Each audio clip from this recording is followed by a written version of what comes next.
Students welcome to your class chemistry class. तो students start करते हैं। नेक्स्ट टॉपिक हमारा explanation of line spectrum of hydrogen. तो जो हमने लास्ट टाइम लाइन स्पेक्ट्रा पढ़ा था उसको एक्सप्लेन करते हैं। तो इसको हम एक्सप्लेन करेंगे अकॉर्डिंग टू दी सेकेंड आपका पोस्टुलेट्स। ठीक हो गया। According to the second postulates of Bohr's theory. According to the second postulates. ठीक हो गया students, postulates of Bohr theory. तो अब देखते हैं। तो बोहर्स की तो जो सेकंड पोस्टुलेट था उसने ये कहा था कि जो आपकी एनर्जी है ना, तो जो इलेक्ट्रॉन्स है ना वो एनर्जी इज एब्जॉर्ब, एनर्जी तभी एब्जॉर्ब होगी जब इलेक्ट्रॉन्स का ट्रांजिशन होगा लो ऑर्बिट से। मतलब इलेक्ट्रॉन्स का ट्रांजिशन होगा लो प्रिंसिपल क्वांटम नंबर से हाई प्रिंसिपल क्वांटम नंबर में। और एनर्जी तभी रिलीज होगी जब इलेक्ट्रॉन्स का ट्रांजिशन होगा हाई प्रिंसिपल क्वांटम नंबर से लो में। ठीक हो गया। तो अकॉर्डिंग टू दिस तो एनर्जी में चेंज कितना आएगा स्टूडेंट्स, ध्यान से समझना है। मैं डेरिवेशन सॉल्व कराने जा रहा हूँ। डेल्टा ई इक्वल्स टू क्या हो जाएगा, एनर्जी में चेंज आएगा ई फाइनल माइनस ई इनिशियल हो जाएगा, नहीं हो जाएगा। ठीक हो गया जी। अब हमें पता है एनर्जी, वी नो दैट, हम जानते हैं एनर्जी का क्या फॉर्मूला है। एनर्जी इक्वल्स टू क्या होती है students, minus Rydberg constant upon n square. Is that clear और नॉट। तो ये इक्वेशन यहाँ पर रखेंगे। ठीक हो गया। इस वाली इक्वेशन को यहाँ पर रखेंगे तो मेरा डेल्टा ई क्या आ जाएगा students, minus R H okay upon n final square minus R H upon n initial square. ठीक हो गया जी स्टूडेंट्स। तो डेल्टा ई क्या हो गया मेरा, यहाँ पर आ गया माइनस माइनस प्लस हो गया। तो आर एच ठीक हो गया, कॉमन ले लिया मैंने, 1/ni स्क्वायर माइनस ये माइनस हो गया minus 1/nf²। Is that clear और नॉट स्टूडेंट्स। ठीक हो गया। तो मैं इसको इक्वेशन 1 मान लेता हूँ। ठीक हो गया। अब बात आती है आर एच की वैल्यू। तो रेडबर्ग कांस्टेंट की वैल्यू हमें पता है, डेल्टा ई क्या होता है 2.18 इंटू 10⁻⁻18 जूल होती है। हमने लास्ट टाइम पढ़ी थी इंटू 1/ni² माइनस 1/nf²। ये पता है एन आई क्या है, इनिशियल क्वांटम नंबर। ठीक है, initial principal quantum number, and final वाली quantum number. Is that clear और नॉट। ठीक हो गया। तो अब हमें पता है कि जो Bohr's frequency, according to Bohr's frequency rule, कौन सा, बोहर्स फ्रीक्वेंसी रूल स्टूडेंट्स। ठीक हो गया।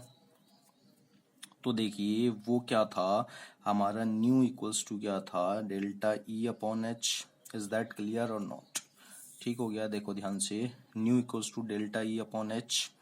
ठीक है। तो putting the value of nu, sorry, तो यहाँ से डेल्टा ई की वैल्यू इसमें रख देंगे, putting the value of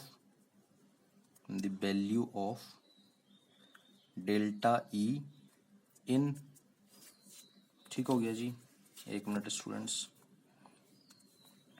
in equation second में रख देंगे। मैं इक्वेशन सेकंड मान लेता हूँ। तो देखिए रखते हैं तो हमारा क्या आ जाएगा स्टूडेंट्स, ध्यान से समझना है आपको।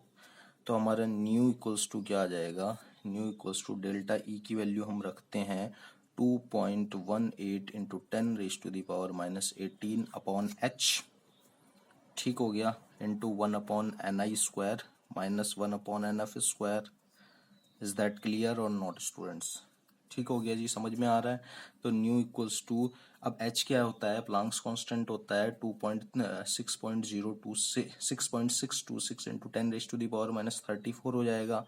ठीक हो गया। 2.18 into 10⁻⁻18 upon 6.626 into 10⁻⁻34 into 1/ni² minus 1/nf²।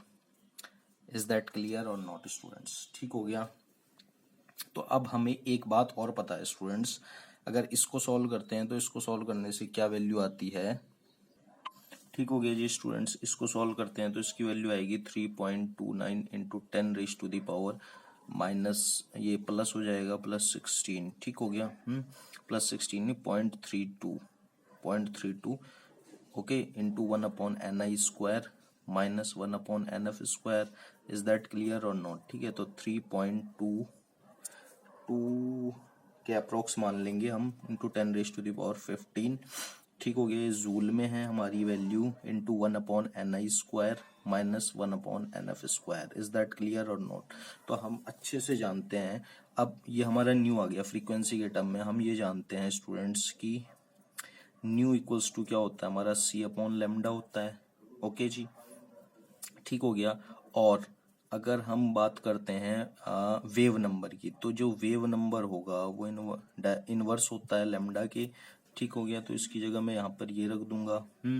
तो मेरा क्या आ जाएगा, therefore frequency equals to, frequency की वैल्यू तो ये है ही, तो ये इधर जाएगा, frequency upon C equals to 1/λ।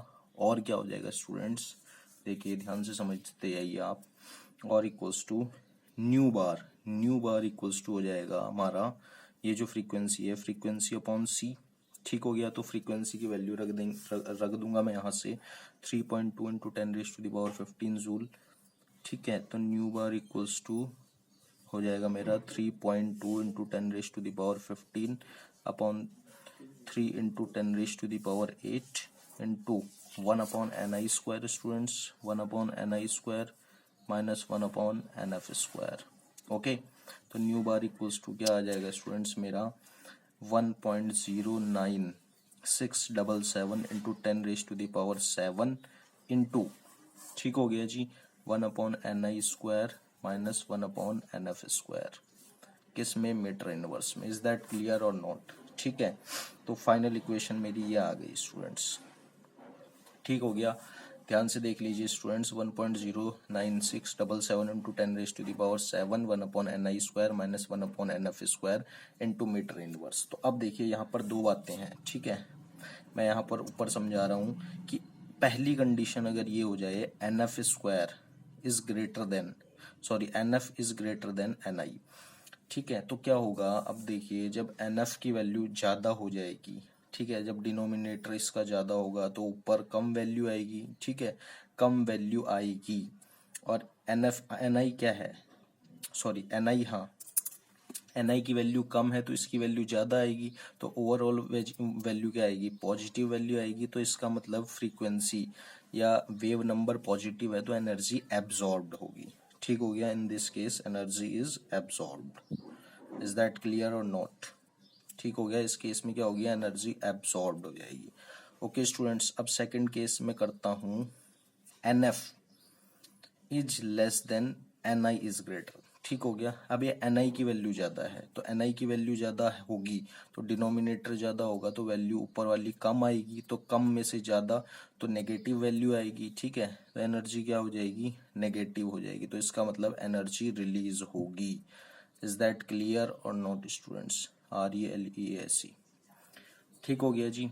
तो ये दोनों टर्म हो गए, तो हमें ये बात ध्यान रखनी है इसकी, जो न्यू बार हमारा वेव नंबर का फॉर्मूला आता है 1.09677 into 10⁻7 1/ni² minus 1/nf² metre inverse. Okay students, तो आप देखिए नेक्स्ट हम बढ़ते हैं आगे। देखिए स्टूडेंट्स, अगला टॉपिक हमारा स्टार्ट हो जाता है लिमिटेशंस ऑफ बोहर्स मॉडल। तो बोहर्स जो मॉडल थी तो उसकी क्या कमियां रह गई थी, पहली कमी तो 1 बाय 1 पढ़ेंगे। देखिए हमें ये पता है ये जो बोहर मॉडल था ये रदरफोर्ड मॉडल से बहुत अच्छा था। रदरफोर्ड मॉडल इसके कंपैरिजन में बहुत कम था, बहुत ज़्यादा एक्सप्लेन कर दिया था इसने रदरफोर्ड के कंपैरिजन में। ठीक हो गया, तो 1 बाय 1 पहला पढ़ते हैं हम, इट फेल्स। तो क्या लिमिटेशंस रही, it fails to account for the finer lines, finer details, doublet that is too closely spaced line। तो अगर मैं बात करता हूँ तो जैसे मान लो ये बहुत क्लोज लाइंस हैं, ठीक है, तो ये unable to explain these finer details, तो ये ज़्यादा फाइन डिटेल को अनेबल था, एक्सप्लेन नहीं कर पाया था। ठीक है, ओके, तो पहली हाइड्रोजन एटम में, तो जो हाइड्रोजन एटम का जो हमें स्पेक्ट्रल डेटा प्राप्त हुआ था ना, तो उसमें जो फाइनर डिटेल्स ये कैप्चर नहीं कर पाया था। ठीक हो गया, बोहर्स मॉडल केवल इसने सिंगलेट लाइन दिखाई थी। ठीक हो गया, it fails to account for the stability for the finer और details doublet that is two closely spaced lines. ठीक हो गया, of hydrogen atom spectrum observed by using sophisticated spectroscopic techniques। ठीक हो गया पहला। अब सेकंड आता है the model, this model also unable to explain the spectrum of atoms other than hydrogen. तो अगर मैं बात करता हूँ तो ये जो मॉडल था ना, ये केवल हाइड्रोजन के एटम को ही एक्सप्लेन कर पाया। जो हाइड्रोजन एटम्स का हमें स्पेक्ट्रल डेटा मिला था ना, उसको ही एक्सप्लेन कर पाया, अदर देन। तो इसका मतलब the species which have one electron species को ही एक्सप्लेन कर पाया था। जैसे हीलियम है, हीलियम में कितने इलेक्ट्रॉन है? इन हीलियम 2 इलेक्ट्रॉन्स हैं, तो इसको भी एक्सप्लेन नहीं कर पाया। बेरिलियम, हीलियम, बेरिलियम, बोरोन, किसी को एक्सप्लेन नहीं कर पाया, केवल हाइड्रोजन को ही एक्सप्लेन कर पाया। The species which contains one electron is only explained bye Bohr's atomic model, Bohr's hydrogen model. ठीक हो गया। तो जो थर्ड इसका ड्रॉबैक था स्टूडेंट्स, वो क्या था? बोहर्स थ्योरी वाज ऑल्सो, यहाँ पर वॉज आएगा, was also unable to explain the splitting of spectral lines. जो स्पेक्ट्रल लाइंस की स्प्लिटिंग होती है in the presence of magnetic field.